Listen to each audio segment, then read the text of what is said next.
अस्सलाम वालेकुम दोस्तों। ज़िंदगी का कोई भी इम्तिहान हो, उसमें कामयाब होने के लिए मेहनत करना बहुत ज़रूरी है।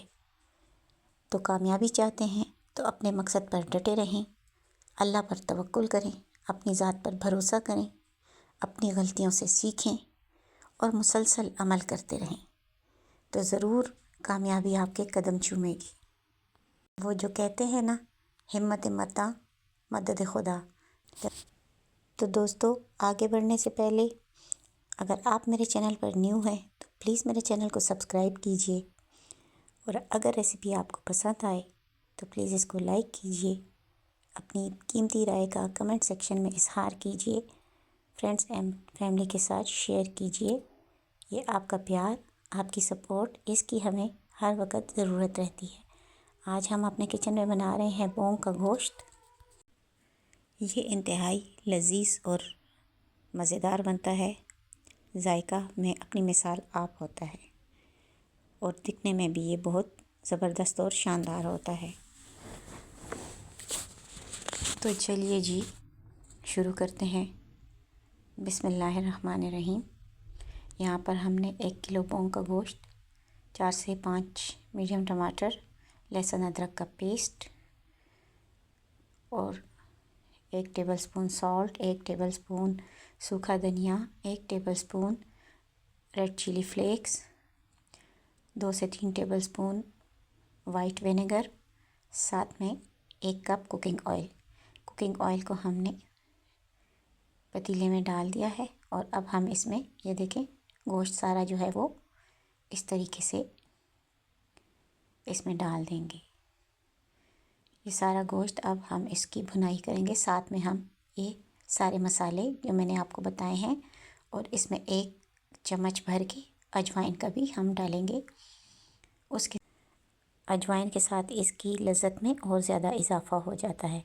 तो ये देखिए जी, हमने थोड़ी देर के लिए इसको भून लिया। अब लहसुन अदरक का पेस्ट हम इसमें शामिल कर रहे हैं और साथ में हम 3 से 4 टेबलस्पून इसमें सफ़ेद सिरका शामिल कर देंगे।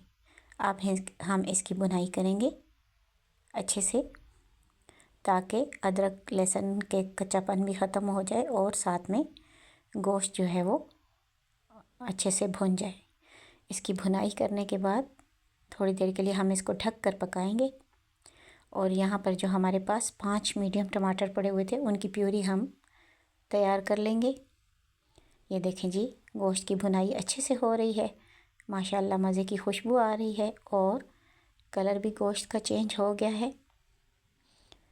अब इस मरहले पर हम इसमें ये हमने जो टोमेटो पेस्ट तैयार किया था वो हम इसमें डाल देंगे। थोड़ी देर के लिए इसको इसके साथ इस तरीके से मिक्स करने के बाद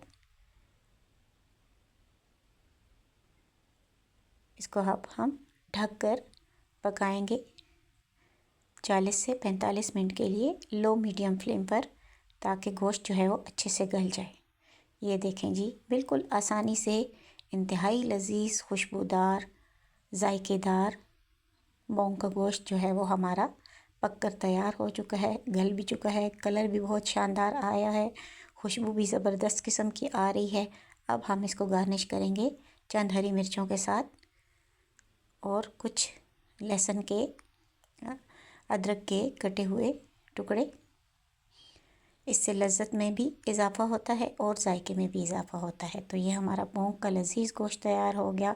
आसान तरीके से मेरे चैनल पे आपको सारी रेसिपीज़ इसी तरह की आसान और घर के अंदर जो हमारे पास मसाला जात मौजूद होते हैं उन्हीं से तैयार होने वाली आसान रेसिपीज़ आपको मिलेंगी। तो इंतहाई लजीज गोश्त तैयार हुआ है। इसको आप नान के साथ, पराठे के साथ या तंदूर की रोटी के साथ सर्व करें। इंतहाई लजीज, मज़ेदार, बच्चे बड़े सब बहुत शौक़ से खाते हैं। तो प्लीज़ कमेंट सेक्शन में अपनी कीमती राय का इज़हार कीजिएगा कि रेसिपी आपको कैसी लगी। मिलते हैं एक और नई रेसिपी के साथ, तब तक के लिए इजाज़त दीजिए। अल्लाह हाफ़िज़।